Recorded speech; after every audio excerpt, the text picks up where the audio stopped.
Welcome to Mount Harmony. We're glad that you have joined us this morning online on Facebook Live, and later today we'll be on YouTube. And we invite you to join and invite your friends to hear what we have to say today. We think we have a word from God on this beautiful day that we celebrate the resurrection of our Lord and Savior Jesus Christ. What a joy it is to be here, to be with you. Join with us as we worship. We're going to sing a couple of songs. Sing with us. Join with us as we do this. Remember, a couple of announcements. Wednesday night at 6:30, we'll be back on Facebook Live. If you'd like to join us in, we have a very short study and then pray. And remember that. And also remember, this month is the month that we help women at the well. If you'd like to bring something for them, you feel free to do that. Any household item they can use. And if you'd like to bring it and leave in the vestibule, you can do that as well. If you notice behind me here is a cross. That's our Who's Your One cross. And this summer we're praying for lost people. And if you have somebody you'd like to pray for, let me encourage you to come by the church, get a little notepad and write your name and the person you're praying for, and we'll put that on the cross, and we're going to pray for these folks all summer. And in September, we hope to have harvest meetings where we're going to preach the gospel, and hopefully these folks can come. We're going to pray that we'll have an opportunity to invite them to come and hear the gospel. So remember that. It is good to be here. We've come to worship. Those are the end of our announcements. We're going to have a word of prayer, and then we're going to ask Jamie to come and lead us as we sing. Let's pray this morning. Father, thank you for your loving goodness. Thank you for your grace and kindness. Help us, Father, to love you, to serve you, to worship you this day. What a beautiful day it is to gather together for worship, and we're gathered even from all the places where we are, gathered to worship. Bless us as we do that together. In your name we pray. Amen.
Sunday school teacher asked a class one morning what happened on Easter and why it was so important. One little girl spoke up and said, Easter is that special time when we get together as families, we eat turkey and give thanks. They said, no, that's not it. That's Thanksgiving. Anybody else know? A little girl waved her hand and said, yeah, I know what Easter is. Easter is when you put up a tree and decorate it and give gifts to everybody and sing lots of songs. She said, no, that's not it. And finally this third one spoke up and said, I know what Easter is. Easter is when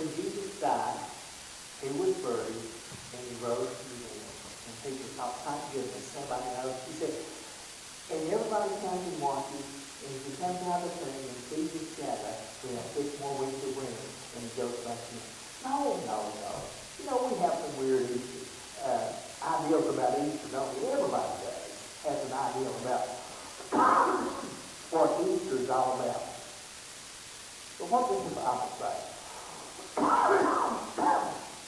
The Bible tells us what Easter really is about. And not only what Easter is about, but why is it so important? Why is it important for us? And why is it important for the world? Let's look this morning at Mark chapter 16, verses 1 through 16. Let's see what the Bible says. When the Sabbath was past, Mary Magdalene, the mother of James and Salome, brought spices, so that they might go and anoint him. And very early, on the first day of the week, when the sun had risen, they went to the tomb. And they were saying to one another, who will roll away the stone for us from the entrance of the tomb? And looking up, they saw that the stone had been rolled back. It was very large. And entering the tomb, they saw a young man sitting on the right side, dressed in a white robe. And they were alarmed. And he said to them, do not be alarmed. You seek Jesus of Nazareth, who was crucified. He has risen. He is not here. See the place where they laid him? But go and tell his disciples and Peter that he is going before you in Galilee. There you will see him, just as he told you. And they went out and fled from the tomb, for trembling and astonishment had seized them. And they said nothing to anyone, for they were afraid. Now when he rose early on the first day of the week, he appeared first to Mary Magdalene, from whom he had cast 7 demons, and she went and told those who had been with him as they mourned and wept. But when they heard that he was alive and had been seen by her, they would not believe it. After these things, he appeared in another form to 2 of them as they were walking into the country. And they went back and told the rest, but they did not believe him. Afterwards, he appeared to the 11 themselves as they were reclining at the table. And he rebuked them for their unbelief and hardness of heart, because they had not believed those who saw him after he had risen. And he said to them, go into all the world and proclaim the gospel to the whole creation. Let's pray. Father, speak to our hearts. And help us to see, Father, the importance of this day, the importance of the resurrection. Father, even that is why we worship on Sunday, the first day of the week. We celebrate this every single week, but especially today, on the anniversary of the day that you arose, we give you praise. We give you thanks. We celebrate this fact because it has made a difference in us. And Father, it can make a difference in others. In your name we pray. Amen. I want you to see some things this morning. First of all, I want you to see, as we begin this scripture, that Jesus was loved. He was loved very much by those who knew him when he was alive here on the earth. They loved him a great deal. We can see that by the women. Think about this. Jesus was crucified on Friday. He was buried that afternoon before 6 p.m. because 6 p.m. is when the Sabbath began. And so they couldn't do anything on the Sabbath. From 6 p.m. Friday until 6 p.m. Saturday, they couldn't do anything.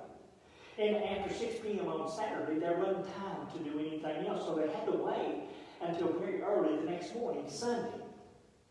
And when they got up Sunday, the very first thing they did was went and got some spices, and they went to anoint the body of Jesus. Now, that was a common burial practice in that day. They didn't embalm anybody.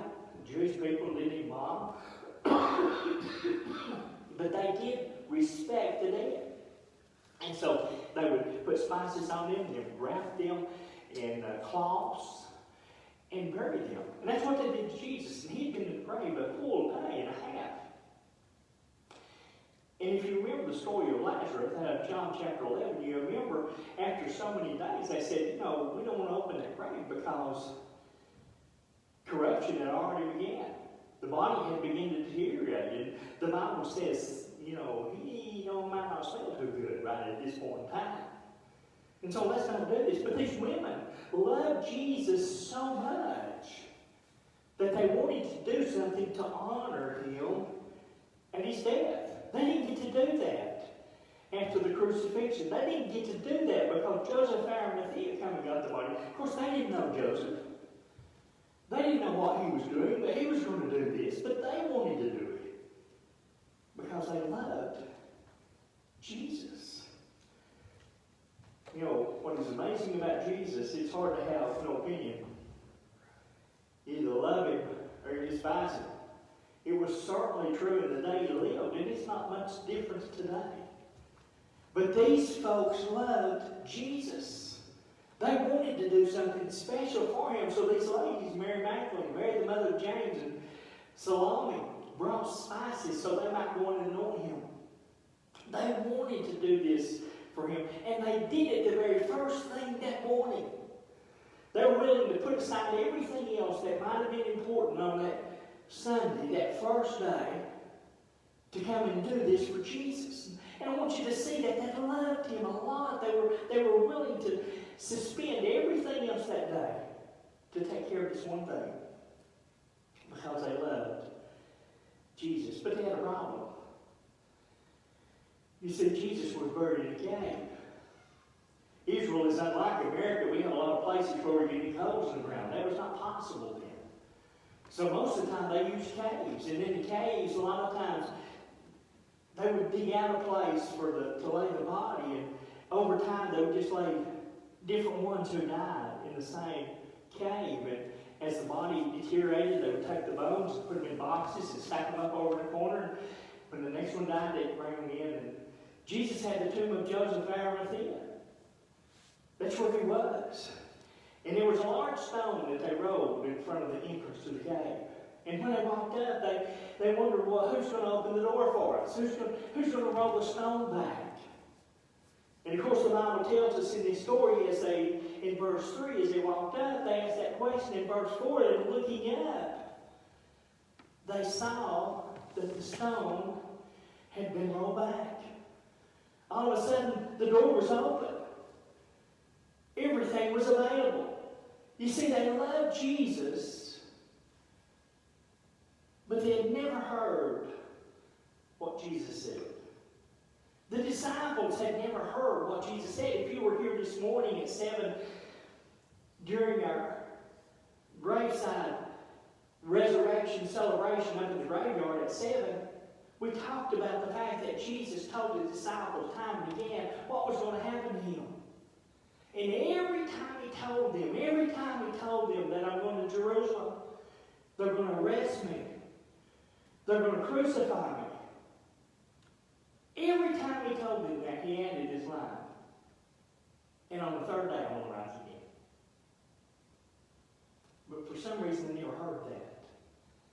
They didn't understand that Jesus' death was a temporary thing. I want you to see that Jesus was loved. I also want you to see this morning that Jesus was missing. Jesus was missing. That grave was empty. Heard someone speak this morning between the two services. I went home and turned the television on and listened to one of my favorite preachers out of Atlanta. And he was talking about the resurrection. He said, out of all the things about the story of Jesus you may believe or deny, there's no doubt that the tomb was empty. And that's true. Listen, the Romans knew the tomb was empty. The Jewish leaders knew the tomb was empty. The disciples knew the tomb was empty. These women knew the tomb was empty. There was no doubt about the empty tomb. Now, you may not believe that he rose from the dead, but the tomb was empty. Jesus was gone. They invented stories to tell about Jesus. They invented stories about the fact that somebody stole his body, and it was the accusations went back and forth. Some of the leaders of the day who crucified Jesus said his disciples stole the body. disciples said, no, if somebody stole the body, it was the Romans or it was the Jews, but it wasn't us. Accusations went back and forth about what was happening, but the fact is Jesus was gone. He was not in that tomb. What was amazing, the grave clothes were in the tomb, but Jesus was not. Jesus had definitely been crucified. That's pretty much a verified fact in history. A lot of information teaches us that Jesus was crucified, and nobody lived through crucifixion. You know, there was one time a theory that Jesus just swooned, he just passed out. Well, people didn't pass out from crucifixion, they died. The Romans were professionals. They did the job well. And so Jesus was missing. Jesus had died. Jesus was buried. And the tomb was empty. Everything about this story centers around that fact. Which brings us to what I want to talk about this morning. I want you to see this morning that if Jesus rose from the dead, that is the greatest event in the history of the universe. Did you hear me? If Jesus rose from the dead, that is the greatest event in history. Now, why do you say that? There are historical evidences that other people have been raised from the dead, and that is true. But there's one difference. Jesus never died again. Every other person that was raised from the dead died again. Lazarus was raised from the dead, but he eventually died. Just look down through the history. People may have been raised from the dead, but they all died. Jesus didn't die again. There's evidence in the Bible and other places that talk about all the people who saw Jesus after his crucifixion, after his death, after his burial, after his resurrection. In one place, 500 people saw him. And when that account was written, it was stated that many of them are still alive. And you may say, preacher, you can't believe that. Those are people who supported him. You can't believe that their account. Well, maybe you can't. But you know what's interesting? Most of those men who followed Jesus died a horrific death. And very few people will die for a made-up story. They'll die for a conviction. But very few people will die for a made-up story. One of my favorite Christians that I've ever read was a man who was a follower of Richard Nixon named Charles Colson. He became a Christian after the Watergate affair. And he said he believes what the Bible says about the crucifixion, the death and burial and resurrection of Jesus. He believes those disciples were telling the truth because he said some of the smartest leading men in America that were working for Richard Nixon in the White House didn't last but a few weeks with a made-up story. And all of a sudden it began to fall apart. Men will not die for a made-up story, but men will die for a conviction. Listen, if this is true, then it is the greatest event in the history of the universe. Jesus is alive. Yes, he died, but he's alive. He's not only alive, he's living now. If it is the greatest event in the universe, how can we live with ourselves and not tell the story? How can we live with ourselves and not share about this event with the people that we know? With our friends and our family and our neighbors and our loved ones. How can we not tell them about the greatest thing that has ever happened. You see, the rest of this story that I read this morning tells about that. He said these women went to the tomb. And I want you to notice what happened. Look in verse 8 of chapter 16. It says, and they went out and fled from the tomb, for trembling and astonishment had seized them, and they said nothing to anyone, for they were afraid. You know why we don't tell people about Jesus? Because we're afraid. Because of fear. You see, it tells this story. But after the women saw, after the women heard the angel tell them what had happened, after they saw all the evidences they saw, they didn't tell anybody because they were afraid. How many of us today don't tell others about Jesus because of our fear? What are we afraid of?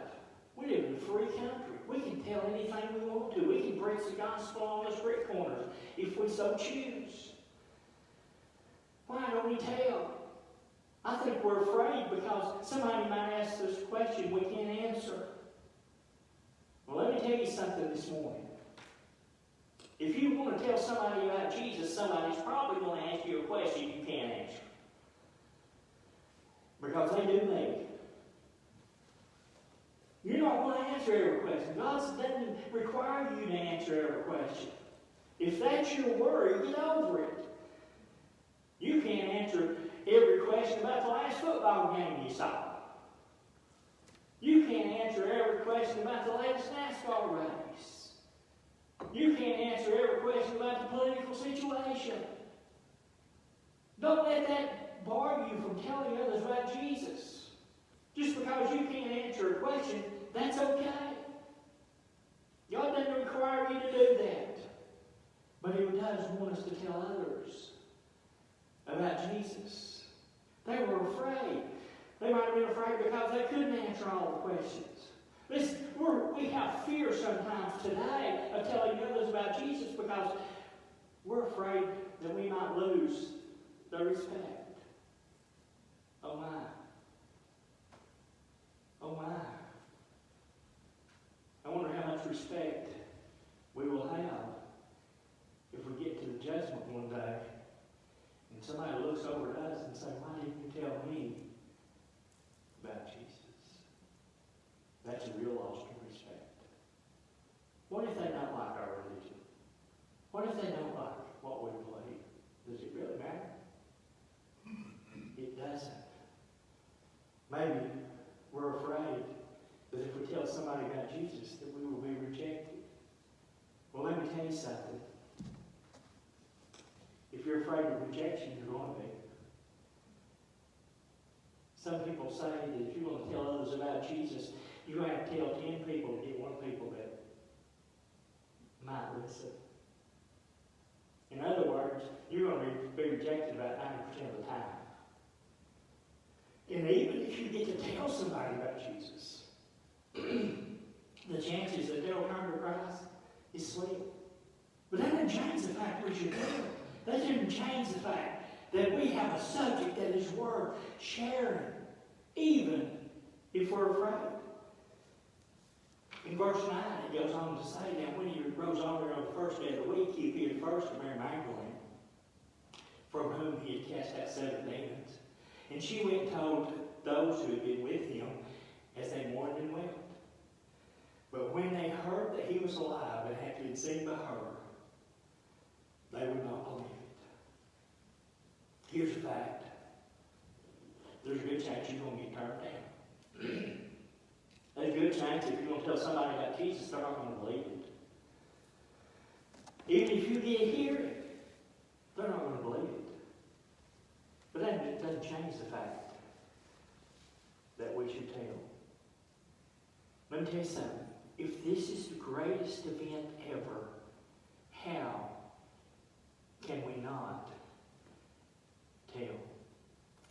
Down in verse 12, It said after these things he appeared in another form to two of them as they were walking in the country, and they went back and told the rest, but they did not believe him.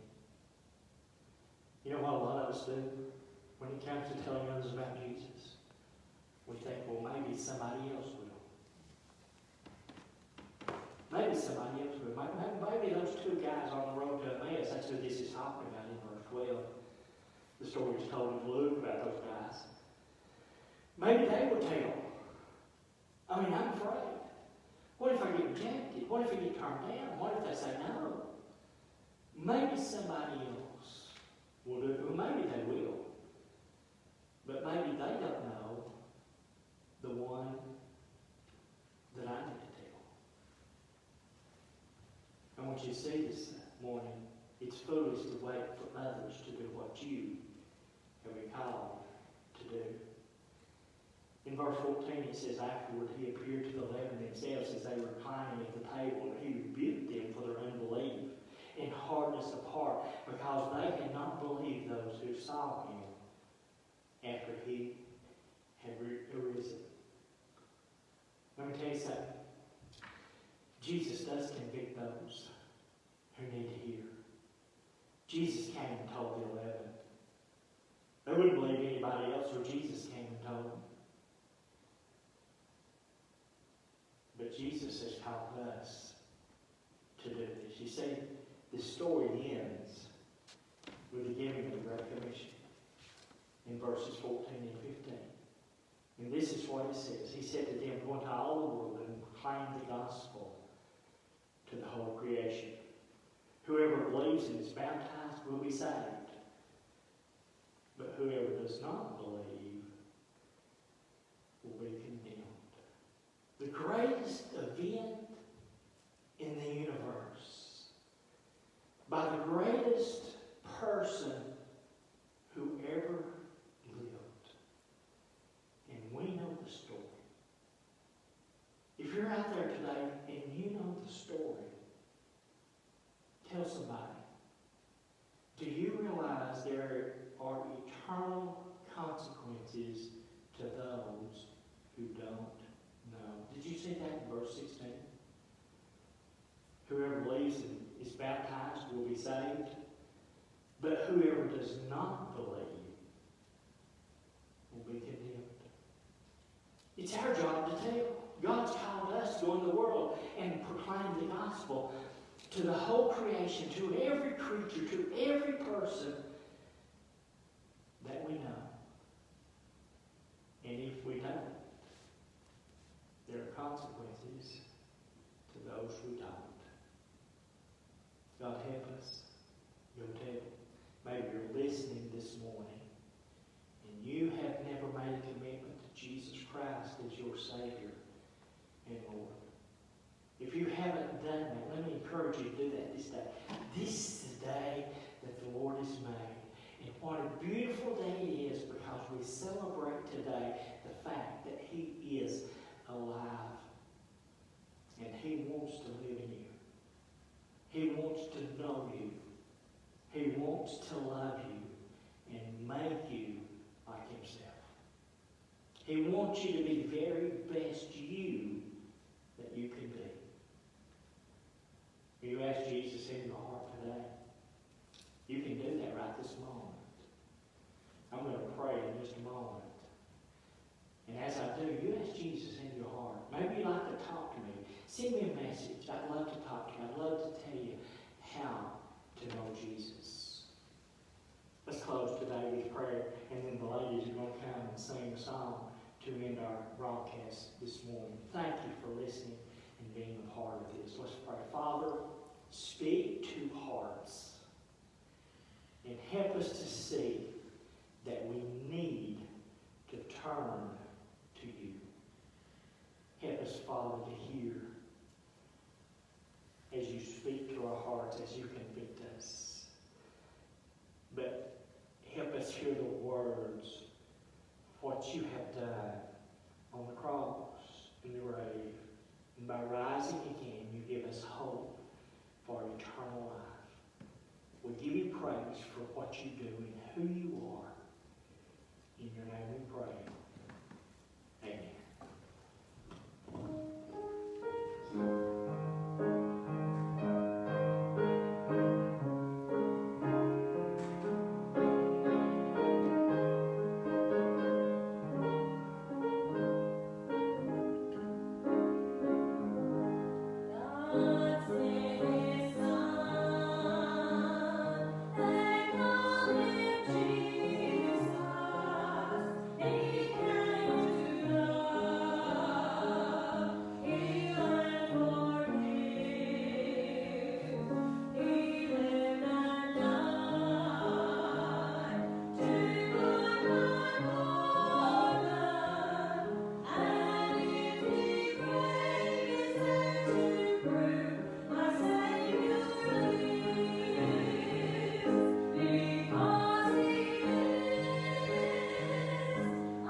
glory.